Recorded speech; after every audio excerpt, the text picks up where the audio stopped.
So finally, nagawa ko na ilagay ng composure yung sarili ko.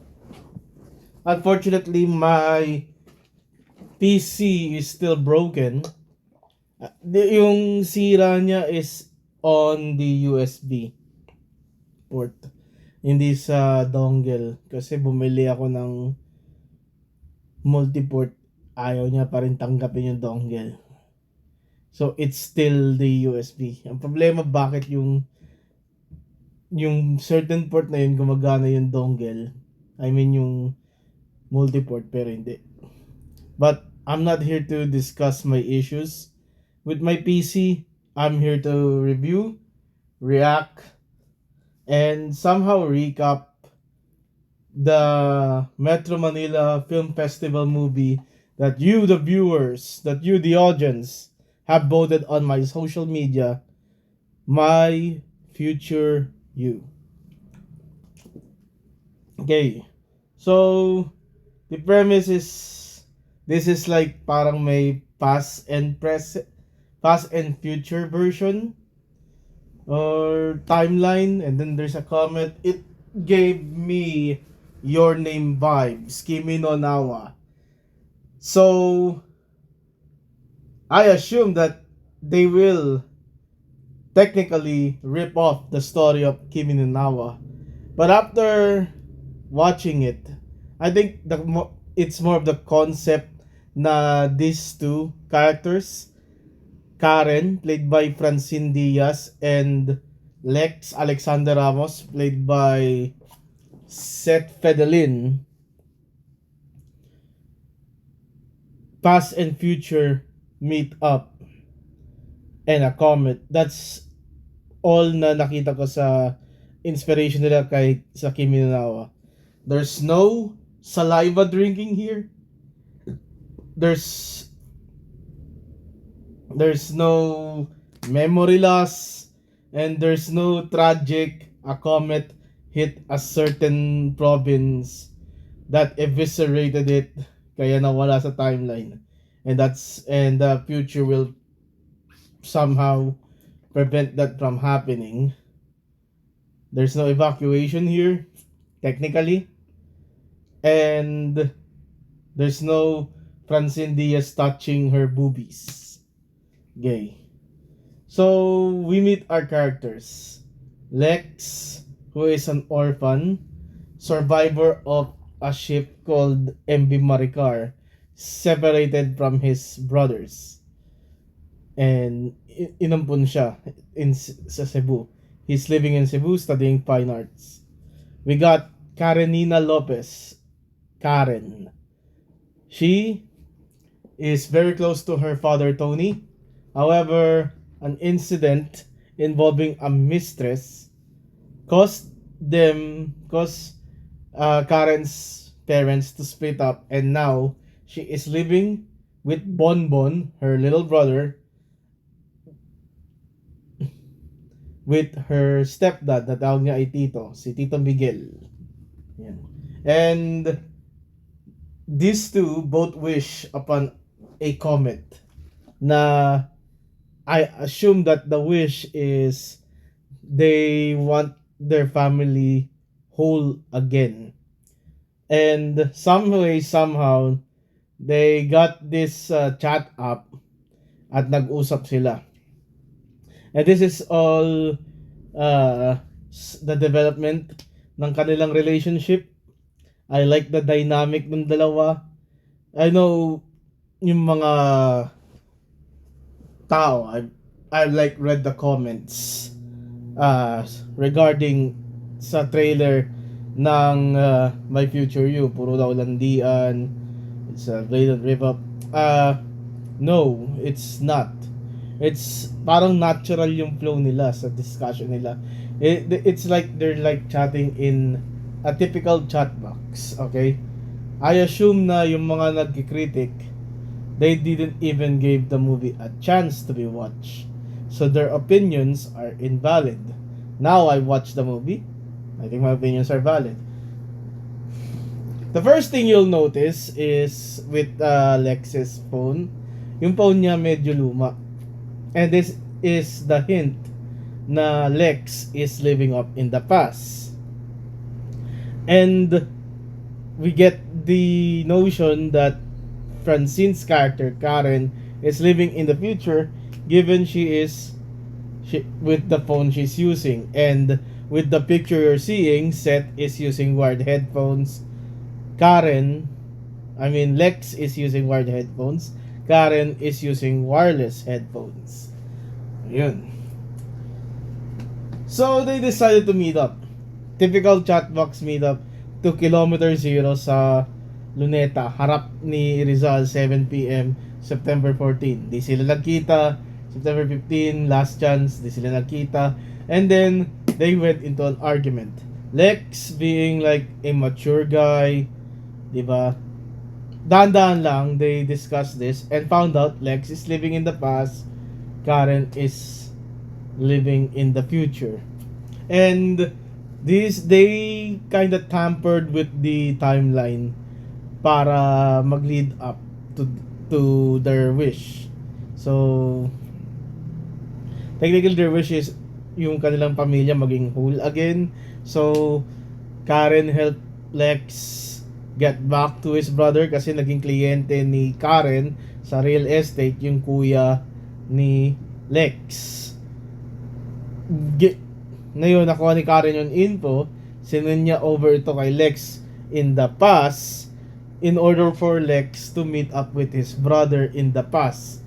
And the time loop is established. In exchange, Lex will tamper and prevent the divorce from happening. The divorce happened in Karen's 7th birthday when they received a painting or a sketch, an artwork na para may drawing daw na babae with the name Zell 09.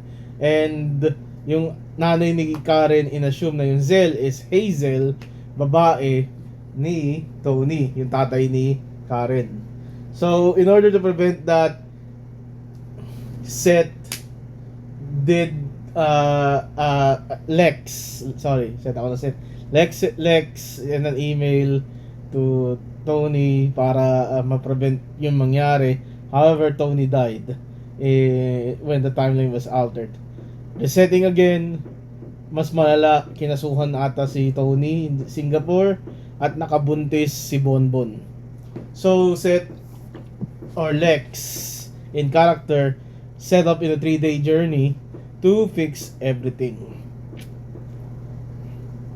Ngayon, nalaman natin na yung gift na nagtanggap ni Francine Diaz or ni Karen in the past, nung 7th birthday niya, ay yung gift na sinabi ni Lex na pinadala niya for Karen's 22nd birthday. Kasi nag-birthday si Karen in 2024. Di alam ni Lex sa 2024 pa noon. Nagpadala siya ng drawing. At yung drawing ngayon napunta sa 7-year-old version ni Karen. And set of events, nalaman natin na si Lex yung may pakana. Kaya napunta si Tito Miguel kay Karen. And dito sila nagkasundo. Tapos yung kotse ni Tito Miguel, kotse para ni Lex. Tapos ayun. So it really sets in motion. So yung necklace na is a star necklace na suot ni Karen dito sa picture na to. It actually came from Lex. Lex met up with a young Karen, took a selfie with his old phone. And yun. Mas may pangalan pala ni Lex sa likod. So in the end, Nagkita si Lex, 36 years old na, to a 22-year-old Karen. 15 years technically naghintay si Lex para kay Karen. And the movie ends. Yan. Rom-com siya kasi nagdala ng comedy si Seth Pedelin. Ang ko lang, medyo drumama kasi sa dulo. To the point na napaiyak ako. Yeah, it's really emotional. It's really touching naman talaga. I'm not gonna counter that. I cried at the cinema. Okay?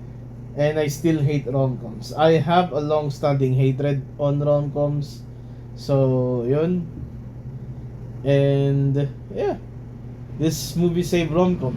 Although this movie has some flaws. First of all, they didn't explain how the time travel works. So, if I'm going to analyze it, yung comet yun yung nag-alter ng signal to bridge the gap between 2009 and 2024. So, yung comet yung may pakana nun. However, ba't kina Lex at kay Karen lang naapektuhan? Hindi sa ibang tao rin. So, dapat yung ibang tao rin nag-connect sa past, di ba? Yun yung ano ko. Second, I don't think there's a chat app na established in 2009 that can give high quality ganun. Unless you're doing Omegle. Pero ang labo ng web. Malabo pa webcam nun, boy. Diba? Malabo pa webcam nun. 3, ba't hindi tumingin si... hindi tumingin si ano... hindi tumingin si Karen sa likod ng star. Diba? Hindi tumingin si Karen ng likod ng star. It will solve everything in the movie. And 4, they kinda explain this in the movie that old Lex has to let the events play out.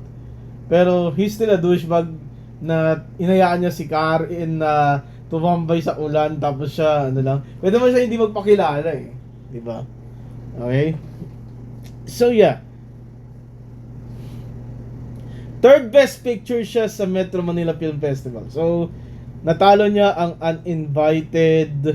Actually, uninvited yung gusto kong tingnan eh. Panoorin eh. Siguro di nag-click yung kay Nadine Lustre tapos si Aga Mulak. So, di nag-click sa Masa eh. So, I understand why it would be third best picture. Natalo niya, naungasan niya ang Isang Himala. Okay? Yan. And I think it's a deserving of that placement naman. Okay naman yung kwento. So, it didn't totally rip off Kimi no Nawa. It's just inspired by it. Ibang inspired sa ripping off. Okay? And I hope na yung hate sa comment section nakita ko sa trailer, parang landian. It's really unwarranted. Give this movie a chance naman siguro. Actually, di ko na alam kung pinapalabas pa rin to eh. Sa araw tumingin, sa Directors Club na ako nanood eh. As in the next day kasi, like the next day which is today, wala na siya, di na siya showing. So, ayun. Yeah. Thank you for watching. That's my review. If I'm gonna rate it, I'm gonna give it 3 over 5 stars. Yeah. I think my favorite performance dito is yung kay Seth Fedelin. I'm impressed with him. Francine Diaz, she yaps a lot. She's a yapper. Okay, but she's cute. Yeah, she's cute. I can see I can see the appeal. Yeah. Okay. Yeah, that's it. That's it for my 3 out of 5 tayo dito. Thank you for watching. Have a nice day. Happy New Year, everyone.